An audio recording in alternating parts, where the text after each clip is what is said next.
Welcome to The Dying Breed. I'm Caleb, and today we're going to be doing tank. It's been a while since we've done a video like this, and I'd like to give everyone a little life update. So it's been 2 months since I put up a long video like this, mostly because I've been insanely busy. So recently, I passed my CF certification through the AFA. Those of you that have been following the channel for a while know that this was a big deal for me, and I was pretty excited to finally pass it. The other thing that has happened, I had my first child actually, in September. So that took up an insane amount of time. I took some time off to spend with my wife and my new son. Had an amazing, amazing time. It's fatherhood is definitely mind-altering, life-changing, all the things, not a lot of sleep, but it is amazing. And we also launched our podcast this last month, which I'm super excited about. We have some new podcast episodes coming out soon. Stay tuned. I'm super excited for them. I've got some amazing individuals that have shared their time and their stories with us. So with that, we'll get right into trimming tank here. Those of you that have been on this channel for a while have probably seen videos of Tank, maybe remember him. We had an abscess video with him. He had an abscess actually on this foot, really high up in the medial heel quarter. We got that sorted out. He's kind of had a rough go. That was early this spring, I believe. He's had some hock problems. He's had a lot of issues. Right now, he's actually going back to the vet to see if we can't sort out why he's so sore in his hind end. So in this video, you're going to see that he's really sore in the hind end. So we've been working on this problem for a while. We'll have another video coming out with another update. This video is 6 weeks old at this point, so he's due to be done again. Keeping his back feet low is the key for him. Like, you have to keep his feet low. He's sore anyway, and we want this process to be as painless and as easy as we can for him. I think this hoof stand is the best hoof stand out there. It's Hoof It USA's hoof stand. It goes lower than most of the hoof stands out there, and then this rubber cradle is just really comfortable for a horse. Now you'll see that I had a little nail stuck right there. That's fairly common. These shoes had been on a little longer than is ideal because of his lameness issues. We'd been kind of waiting for the vet to give us some guidance as to what was going on and what we could do to help him. So we're going to straighten the bars there. We're just getting rid of all that dead hoof in that sole. It's really important that you get this foot flat. You want to get it nice and flat as you can. Nothing's ever truly flat, but you want to get it as flat as you can. Now this is actually his bad leg, which is kind of surprising. You'll see where I struggle to get him to pick up the other leg. We see this a lot. A lot of people go, oh, this is their bad leg because they won't pick it up. And it's actually the opposite. It's the good leg that they won't pick up. It's the bad leg that they won't put pressure on. So now I'm just shaping the foot a little bit, getting rid of any distortion, making a mark for when I swing the foot forward and rasp so I don't over rasp the hoof wall. You can see how he kind of held that foot for a moment instead of putting it down. That's a pretty good indication that there's something going on and that he's sore.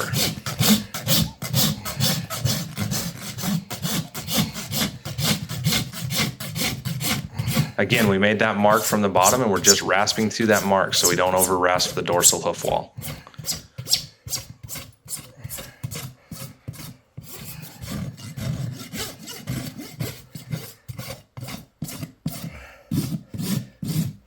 Rasp control is really important. I have a lot of people ask the question why I don't use a grinder.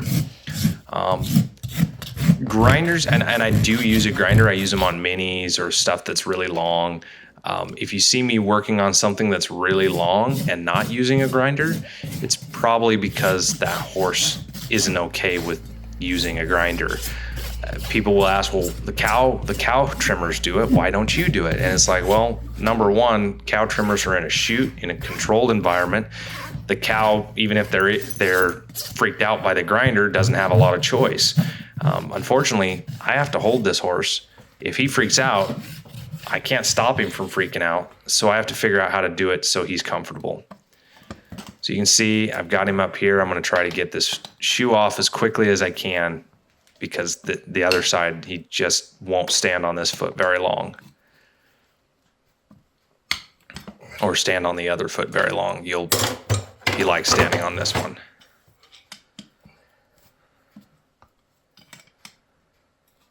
Easy, bud.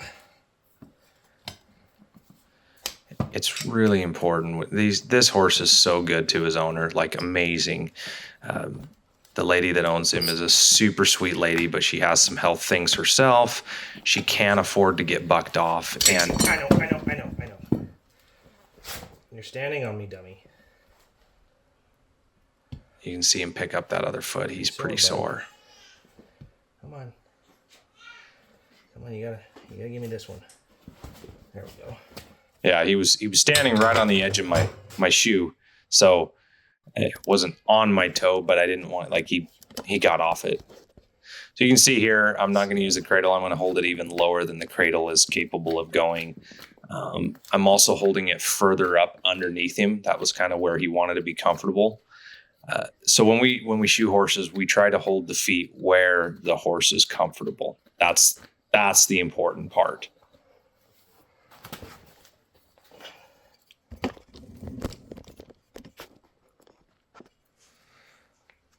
I'm using Salcedo knives. In my opinion, they're the best knives I've found. They stay sharp longer than any other knife I've used, and they just go through the hoof so nicely.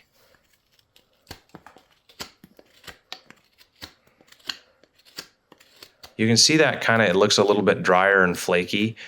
That's the dead hoof, and then you can see that more almost yellowish colored hoof right there. That's live hoof. So we don't want to go too much more than that. We want to keep some nice depth, what we call vertical depth.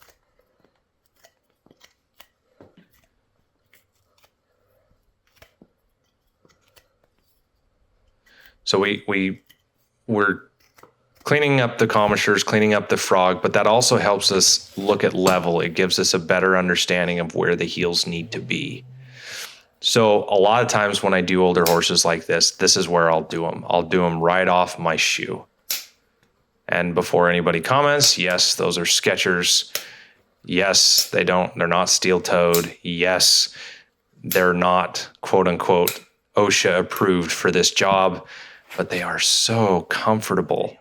So I'll take the risk. Again, we're just trying to do this as comfortable and as easy as we can, as stress-free, because he's really a nice horse. He really is kind.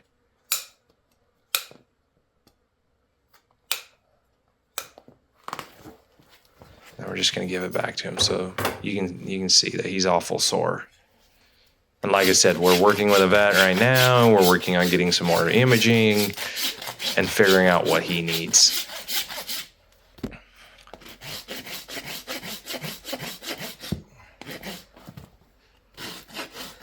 So it's kind of fascinating because as a farrier, people don't realize, but we actually have to be pretty limber and you have to stay in shape to really do this job. Because I'm basically bent over at the waist for this entire horse.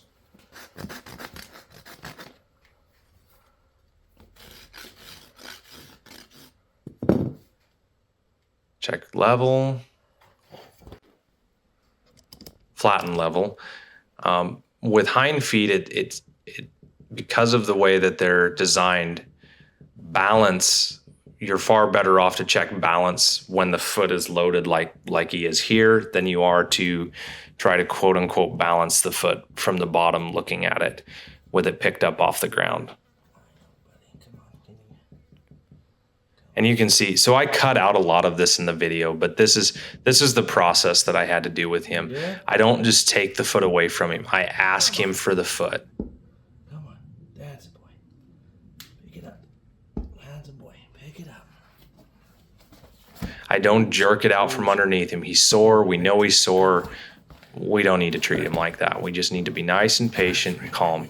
And every time I went to pick up this hoof, this is what I had to do. I had to wait for him to give it to me. I didn't just rip it up from underneath him. I edited that out because it would make this video really, really long, and it would be just a lot of me like, hey, come on, buddy, let me have your foot. This way, you can just kind of see. I wanted to leave that in so people could see what we have to do to get him done. For everyone that's going to ask, because I know they're going to ask, why shoe him if he's this sore? That's a good question. The problem is that he's not sound without shoes. So he needs the shoes. So some minor discomfort now is better than a lot of discomfort later. Basically, he would be uncomfortable the entire cycle from now till when I come back, or I can get shoes on him this time and he'll be comfortable through the whole cycle. So he has like 30 minutes of uncomfortable rather than 6 weeks. And people might ask, why wouldn't we use like maybe a glue shoe? Why wouldn't we use something of that nature? We might at some point, but I can put steel shoes on faster than I can glue shoes. Glue shoes are very intensive. You have to do them just so. You have to spend a lot of time. Prep work, getting the foot, all the dead hoof off, making sure the foot's dry. It actually takes longer than just putting steel shoes on.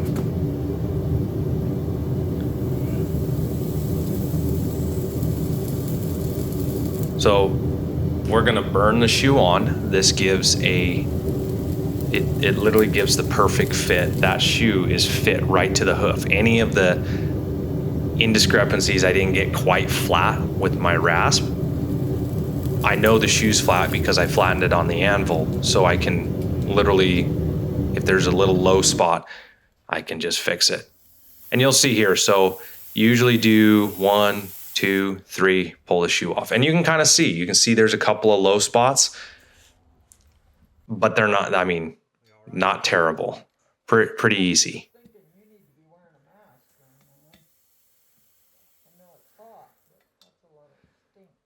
And this isn't even what we would call a hard burn. So we don't leave the shoe on for a long period of time. We kind of count 3 breaths, 1, 2, 3, pull the shoe off. That way we don't scorch the foot, don't scorch the horse's foot. Now I have quarter clips on these shoes. You can see them right there. And that's going to help keep him on. His hoof wall just isn't very strong. That's the other reason we have shoes on him. So the quarter clips keep the shoe in place. Instead of putting all the pressure on the nails and expecting the nails to take all the stress and strain over the next 6 weeks, we have clips that are set up against the hoof wall that are going to hold the shoe in place and take a lot of that strain off the nails. Making sure we don't have the sole pressure. Get the shoe placed. This is the hard part for him. Nailing is probably the hardest part for him.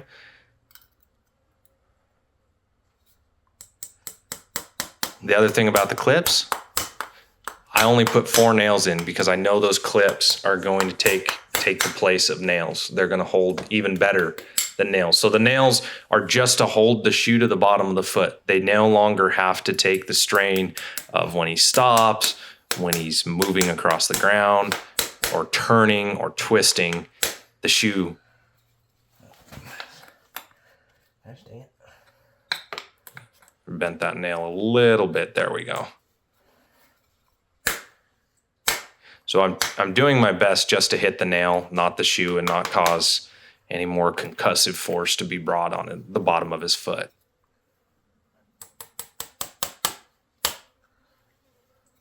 Yeah, it was a little low on that one.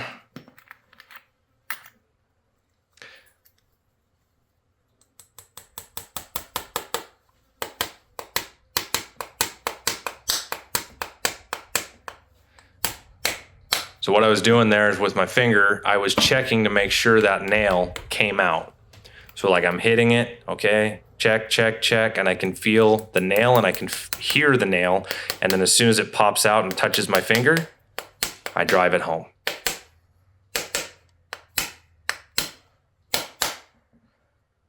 And again, only going to use 4 nails because I've got those really nice quarter clips that are going to help hold that shoe on. I would have liked to have this shoe set back just a little bit more, which would have, if I'd burned it just a little bit more, like set it back just a little more. Unfortunately, he was coming to the end of what he could do. So it's like, okay, we'll just box that front a little bit and we'll address it next time. And when I say set back a little bit more, I'm talking a 32nd of an inch, like a skosh, not very much.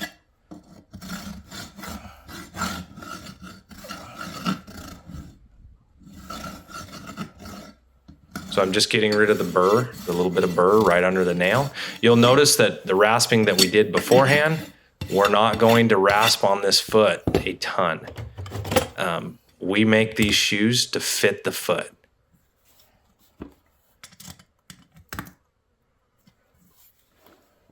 Other comments I've gotten, are the nails too high? You'll see that those nails are up there. They barely popped out. If you fit the foot appropriately with the appropriate stock, and by stock I mean width of your shoe, you can drive them all the way up to where they barely pop out and you won't cause any problems because you fit the foot appropriately. When you have people that are concerned about high nails, generally they're concerned because they're worried about the horse being quicked or hot nailed. They're kind of the same thing. It's where you drive a nail up through the hoof and it hits sensitive structures within the hoof, causing pain to the horse. Now, usually the horse will react and tell you that you hit something sensitive, or they'll give you like a little reaction. You have to watch for it.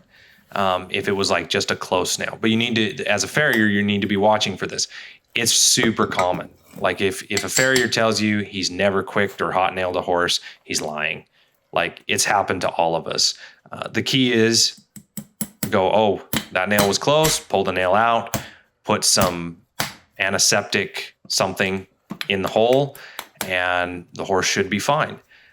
Where it becomes a problem is if you don't realize, you leave the nail in there, the horse goes on about his day, 3, 4, 5 days go by, and you get a phone call from the client going, hey, my horse is like super lame, like he's dead lame on that one foot. Can you come look at it? And you're like, shit, okay, we probably had a hot nail. You get out there, you pull the nail, maybe he has a little abscess in there, but like you pull the nail and he's immediately like, oh, thank God, that feels so much better. You end up wrapping the foot and putting some antiseptic on it, and it's unfortunate. The number one reason for a hot nail is because the shoe didn't fit the hoof and you cheated it somewhere. And I mean, you can still hot nail them even if you didn't cheat the foot. There's still room for mistakes, but generally when I see a horse that's had a hot nail, it's because the shoe didn't fit in the first place and they cheated the lateral toe quarter or the medial toe quarter and then drove their nails inside the white line. And so the key to this, the key to having high nails and not quicking a horse is fitting the shoe to the horse's foot, not cheating anything, and you shouldn't have those issues.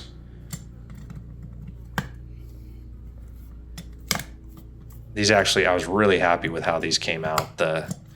I'm working on my hammer drawn quarter clips and they're definitely getting a little better.